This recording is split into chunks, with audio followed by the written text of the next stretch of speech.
Welcome all. Hi, this is the Wholesale Real Estate Investing number 240 by SAHA. I am Paul Romero. This is Negotiation New Op Day here on the, the 28th day of March 2016. I want to welcome all you wholesale real estate investors, all of you potential wholesale real estate investors especially. You guys are in the right place today because this is all about negotiations. It's all about real estate equaling relationships and how to deal with people.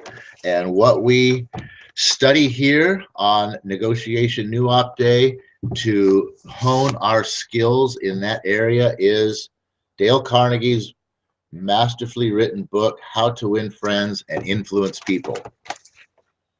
Because this book is powerful. It is all about your ability to build relationships with other people. And in real estate, especially in wholesale real estate, well, not especially in wholesale real estate, it's in all aspects of real estate. It's in all aspects of life. It's in all aspects of everything. Your ability to deal with people is the core of your success in all areas of life. And today being Negotiation New Op Day, we always like to invite everybody on today and all days actually to type in and let us know where you're hanging out from. We like to see where you guys are hanging out from. Let us know who you are, maybe what you do, why you're here, why you like the show. I see we have one viewer. Welcome. And here's comes some more. Excellent. And I'd like to say, John, good morning to my business partner, John Leister here at SAHA.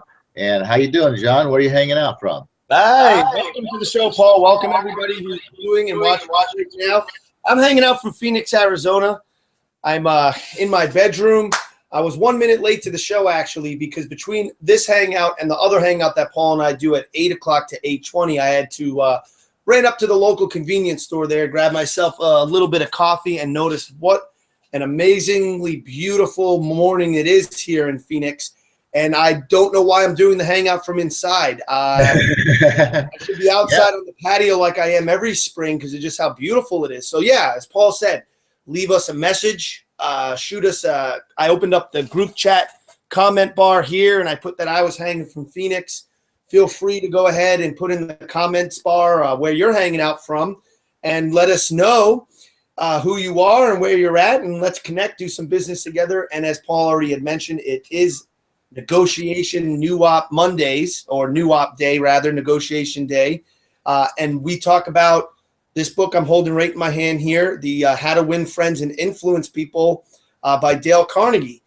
This book right here is a system for how to be a successful wholesaler.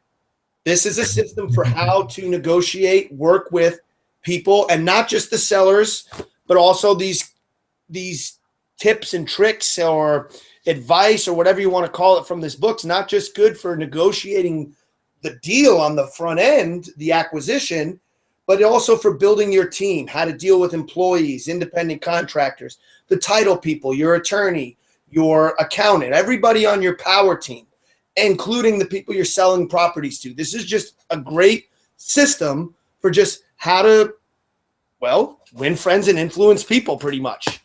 Very important book, life-changing stuff, and we talk about it each and every Monday, which is why we're here today. Exactly. And for those of you who have not been following along with us all along, we are already into part 3 of the book. We're on chapter 3 already. And so I'm going to give you guys a real quick rundown of what we've gone through so far, just to catch you up on the basic concepts of where this book has led us to. Part 1 is all about the fundamental techniques in handling people, and there's 3 basic principles. Number 1 is don't criticize, condemn, or complain about other people. Number 2, part 2 is called 6 ways to make people like you, and there's obviously 6 basic principles. Number 1 is be genuinely interested in other people. Number 2, smile. Number 3, remember that a person's name is the sweetest sound in the world to them, and use it often. Number 4 is, become a listener and encourage other people to talk about themselves. Number 5, I'm sorry, is talk in terms of the other person's interests. And number 6 is always make the other person feel important and do it sincerely. And then here we are in part 3 now, which is how to win people to your way of thinking. So fundamental techniques in handling people, 6 ways to make them like you, and now how to win them into your way of thinking. And we are on part 3. So the principles that we've covered so far is the only way to get the best out of an argument is to avoid it. Number 2 is respect the other person's opinions and never say you're wrong to them. And here we are now in number 3, chapter 3, which is and the fundamental principle of this chapter is when you are wrong, admit it quickly and emphatically. And this chapter is really, the principle, he lays it out right in the very beginning, and the principle pretty much says it all. And this chapter is really just all about a bunch of stories that just support the power behind admitting that you are wrong. And he starts off with this great little story about him walking his dog in the park, little dog that he walks in the park every day. And, it's a little dog, and little friendly dog isn't going to hurt anybody or anything. And he just can't bring himself to, keep the dog on the leash and the harness and all that. So he lets the little dog run free. And one day when a mounted policeman catches him and rides up on his horse and just reads him the riot act about, how it's against the law, and the dog could kill squirrels and hurt people and all these things. And, if he ever catches him out here again, letting that little dog run loose, that he's going to throw the book at him, fine him, etc., and so on.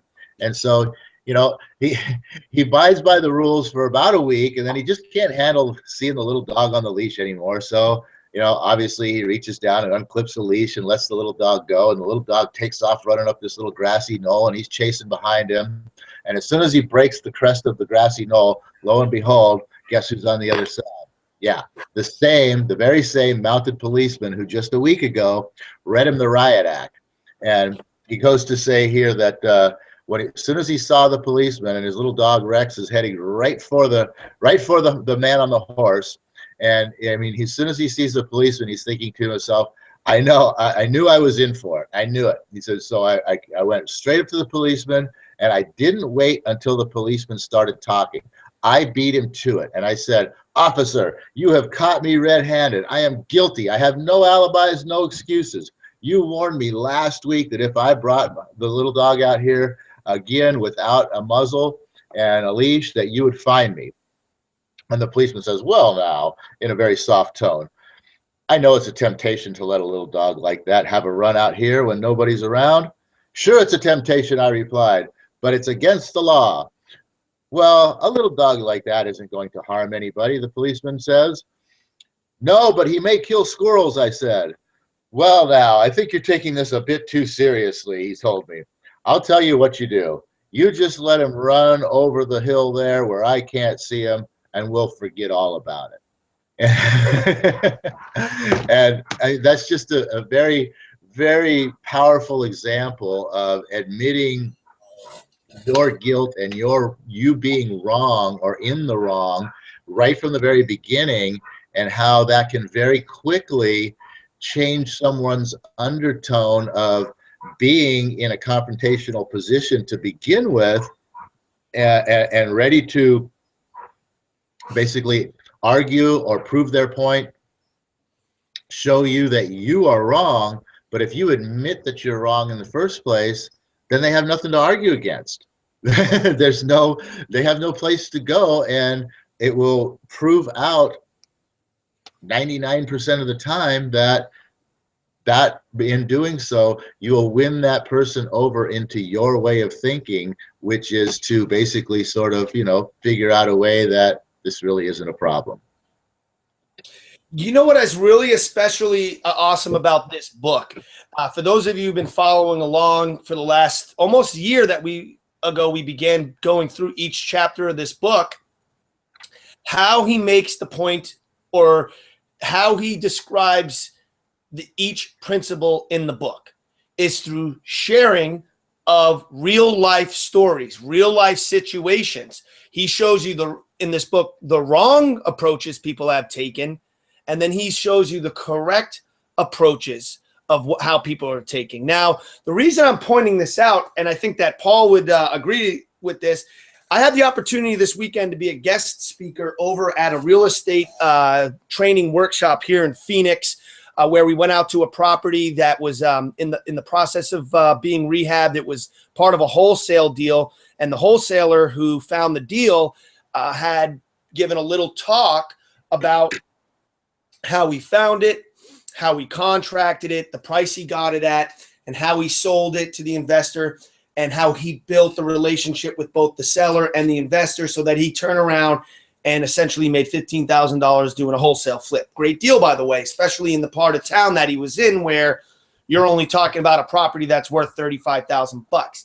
I bring this up because one of the key points that this wholesaler made, and he's a very successful wholesaler here in the Valley. He has been doing real estate for 11 years, very active and been doing very well for the last 5-6 years.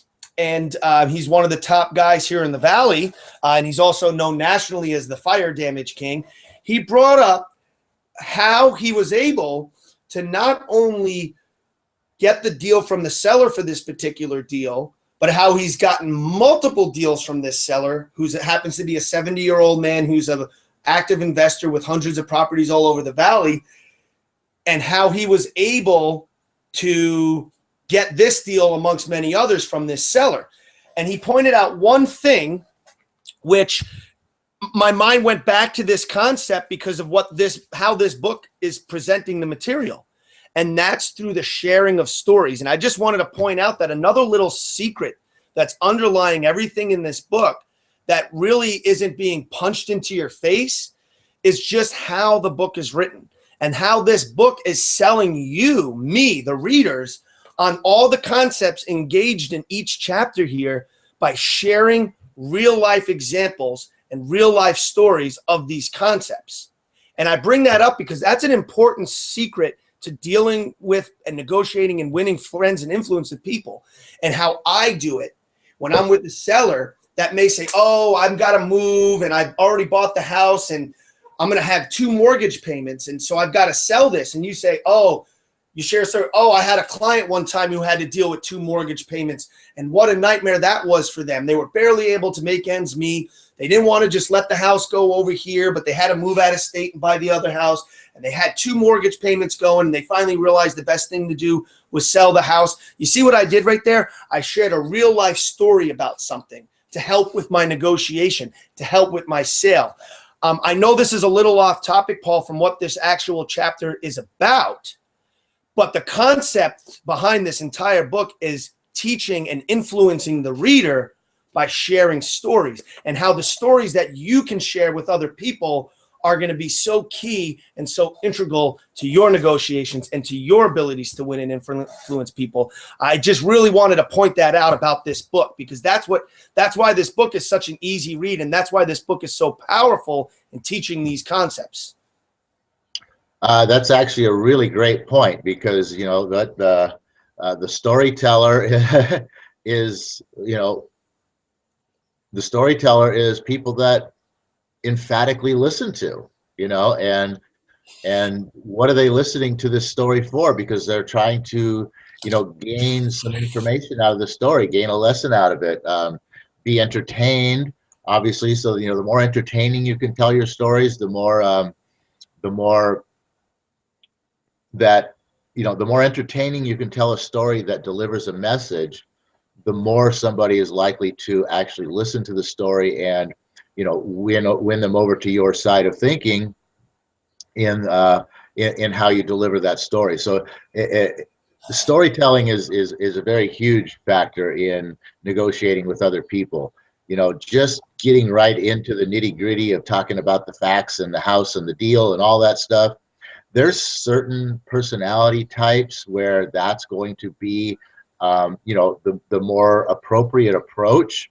But for the most part, like John talked about, I'm sure on one of the hangouts earlier here, on a new up day, I think, if not one of the other ones for sure, how his system of sitting down with a seller to get a contract is all about the first 45 minutes of the planned hour to be there is just all about engaging with the other person, building a relationship, talking about their interest, something that they're interested in. You might notice that these are some of the things that I just said were principles of this book, and just engaging in conversation. And obviously, at one part of that is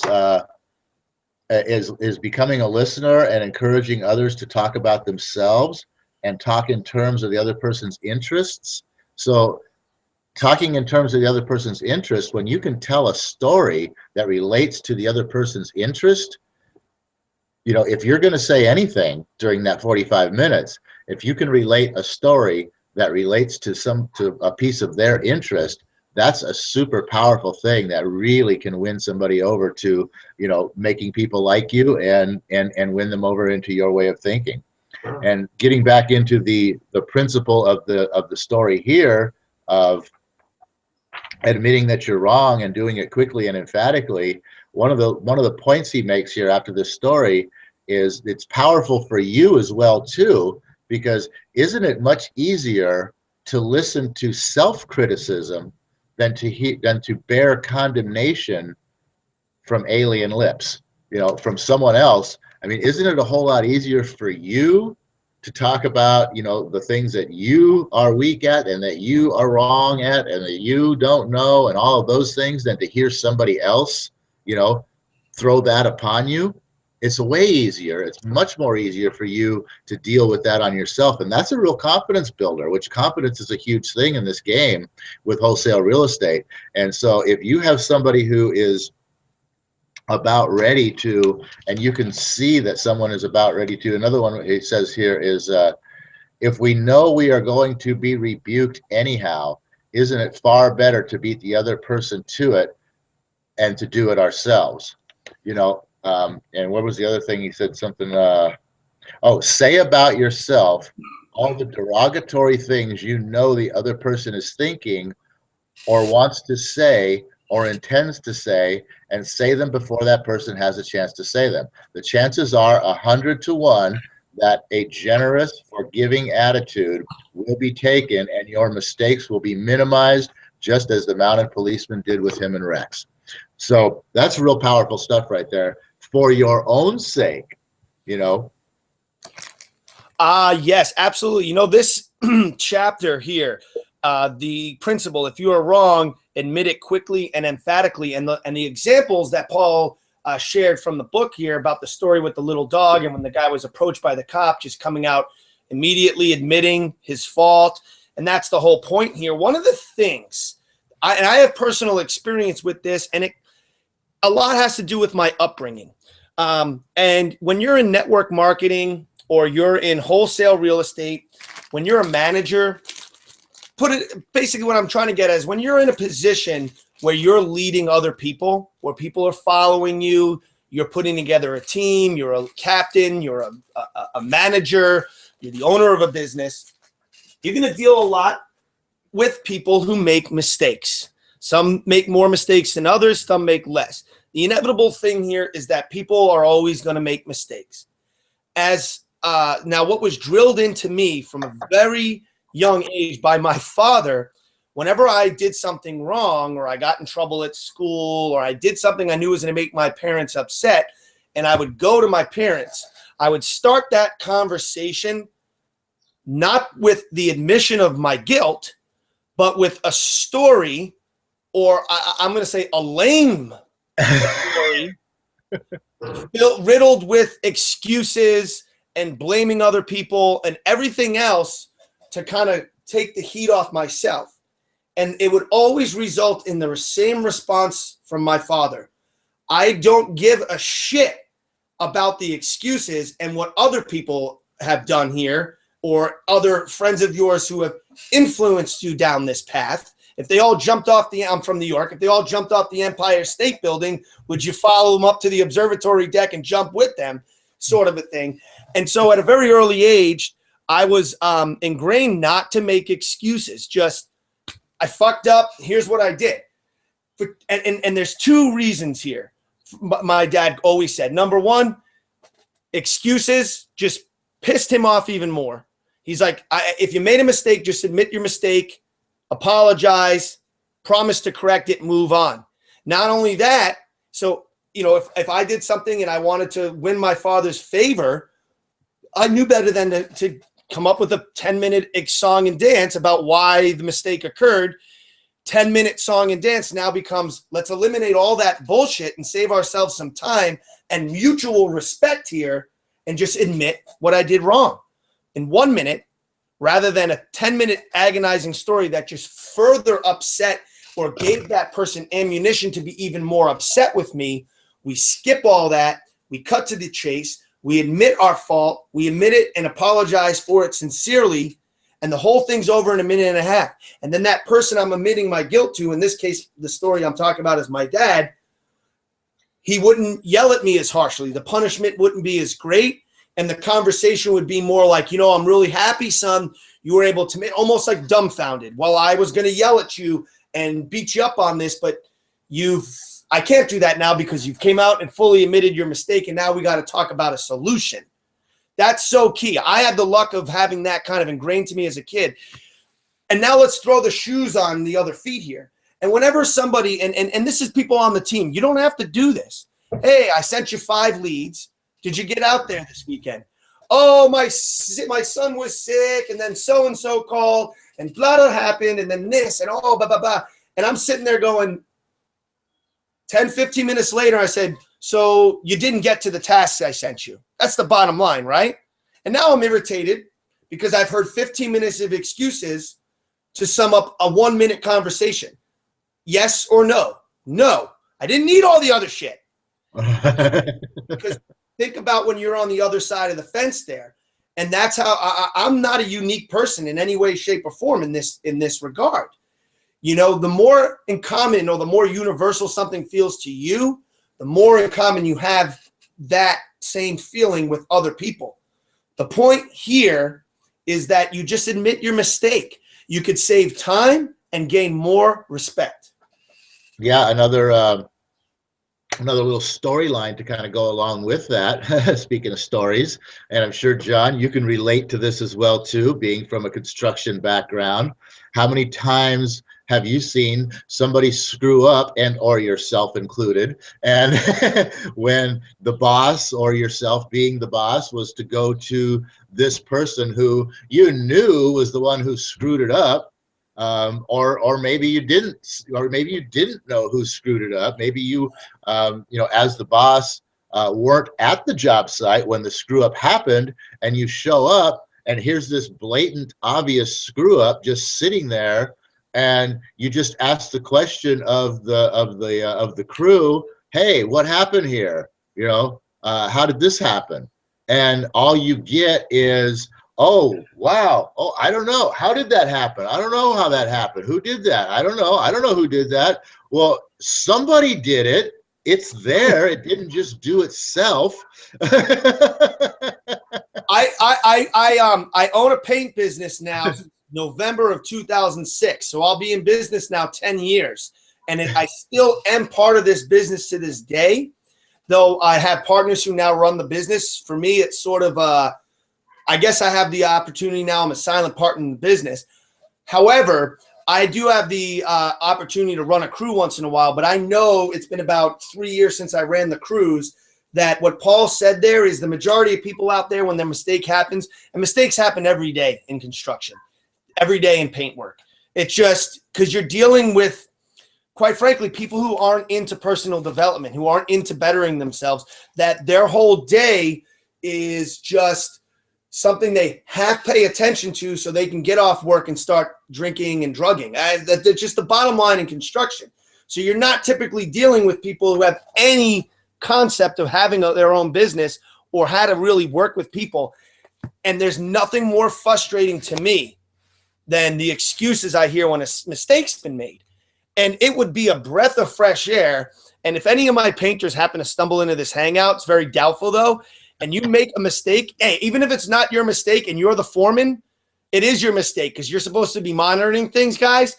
If you want to raise like tomorrow, when I come to a job site and something's fucked up, I'll give you a raise on the spot if you just tell me the truth right then and there of what happened and why the fuck up happened. Yeah, and you know what? Coming from the other side, when I was working the paving business, I was the foreman of the crew, and like you said, something happens, something gets screwed up every day. And the funny thing is, the funny thing about construction is when something gets screwed up, no matter how big or how small it is, when the boss shows up, the boss isn't there, something gets screwed up, the team, the crew glosses over it, they let it slide, right? Kind of a thing. And when the boss shows up, what's the first thing they always see? You can't hide it. I mean, it's just like it's like a magnet. Their radar goes right to it. And it's like within like 2 minutes of being on the job, they're like, what happened here? Yep. And the whole crew is like all this time, they're like, oh, well, if we don't say nothing and blah, blah, blah, or we can say this happened or that happened and oh, he's never going to notice or that sort of thing. And bam, every time, right in the very first second, it's like, well, what happened here? And then I don't know what that's about. It's so funny that happens that way. But then, like I said, like you just talked about, the whole crew goes on the defensive. Nobody's willing to admit, stand up and take the blame for what happened there. Some lame ass story will come out of somebody's mouth about how, this stupid accident happened when really it was just a stupid accident of, ignorance and lack of paying attention and not, focusing on the work. So bottom line to where we're kind of going, why I kind of brought this whole aspect of things up with the construction is that, like John just said, God, you want to raise tomorrow, dude, just freaking tell the truth. And if somebody was to do that, first of all, by admitting the truth to, being caught, so to speak, I mean, after the fact kind of a thing, by admitting the truth to yourself and out loud and to the crew or the boss or whoever, eventually that's going to lead yourself to just, what? Shit, I just screwed that up. I can't leave that. And you just automatically fix it because, why put yourself through all the hassle of having to try to cover it up when you can just take an extra few minutes and fix it now and never have that issue in the first place. I mean, that's a real powerful thing. It's a real powerful driving, self-motivating, self-empowering sort of a thing by starting to admit your own guilt and your own fault when you are the one to blame, that, over time in doing that, it's going to build in your own character, you as a person who just takes control of doing the right thing all the time. Absolutely. And you know what, too, and it goes so much more beyond. This is a great chapter, actually, and a great concept, because it goes so much further beyond just using this technique of admitting you're wrong in order to win friends and influence people and get better at negotiation. But you could really, actually alleviate a lot of stress in your life. I just got to imagine that guy who made the mistake on the paint job all day long. That's rather than call me, tell me there's a mistake, let's brainstorm. I'm not going to rip your head off. You're not going to get fired. What makes me angry is when I have to find the mistake that should have been just pointed out to me. What's worse is then you start spending your day stressed out about the mistake rather than admitting it and working with me. In this case, just to stick to the example, for coming up with a solution together. Instead, you're stressing yourself out. It shows in the other work you're doing for the rest of the day, quite frankly. You're more apt to make more mistakes because now your mind is fixated on how I'm going to bullshit the boss here or how am I going to half-ass fix this before he notices. And as Paul said, the funny thing is, like a magnet, anytime I go check on a job site, I find the mistake the first thing within 5 minutes of getting there, I find it every time without fail. You're never one-upping me. Never. I am trained. It's my business. I look for the mistake because I'm eliminating my customer finding it and then having to admit to them that a mistake's been made. I look for it and fix it before my final walk through my customer. So just on so many levels, this concept is going to change your life for the better, not just in your ability to win friends and influence people, but to feel better about yourself, more confident. When you could admit when you made a mistake or something is your fault, rather than sit there and use your mind to concoct a string of excuses and baloney to spit you out there, you could simply admit when you're made a mistake or you're made an error in judgment or whatever it is, and build more rapport with the person you're admitting that to, but free up your mind to concentrate on bigger and better things and moving forward rather than creating excuses to mask the mistake or bull crap arguments to justify a mistake. So that's kind of my final thought here on this chapter today, which is awesome because I think we got through it. So next Monday or next New Up Day, we'll be able to get into the fourth principle from part 3 of the book. So I'm going to toss it back over to you, Paul. Go ahead and why don't you give us your final thought, and then you can go ahead and close us out as we do each day with the Napoleon Hill prayer. Well, just as the title says, guys, beat them to the punch and watch them take your side. You know, in that whole construction situation right there, as we pointed out, anytime that you had made a mistake and and I can think of this, like I said, dozens of times where I would be the one hiding the mistake. And if thinking back on that, knowing now, if I knew then what I know now, 99% of the time, had I just said, hey, yeah, you know what, we screwed up, we should have not done that, blah, blah, blah, stepped up to the ball, how do we fix this or whatever.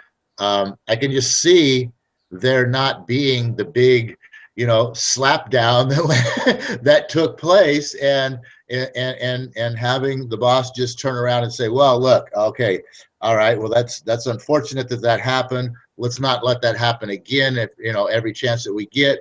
And let's look at right now, the important fact here is that this needs to be fixed. What are we going to do? And I mean, I could just see that being the result opposed to, the uglier results that we actually got. So like I said, beat them to the punch and watch them take your side. And with that, everybody, O universe, I ask not for more riches, but for more wisdom with which to make better use of the riches given to me at birth, consisting of the power to control and direct my own mind to whatever end I might desire. We'll see you all back here on Wisdom Wednesday and back here next New Op Day for chapter 4, which is called A Drop of Honey. And you can figure out where that goes. All right, everybody, make it a great session.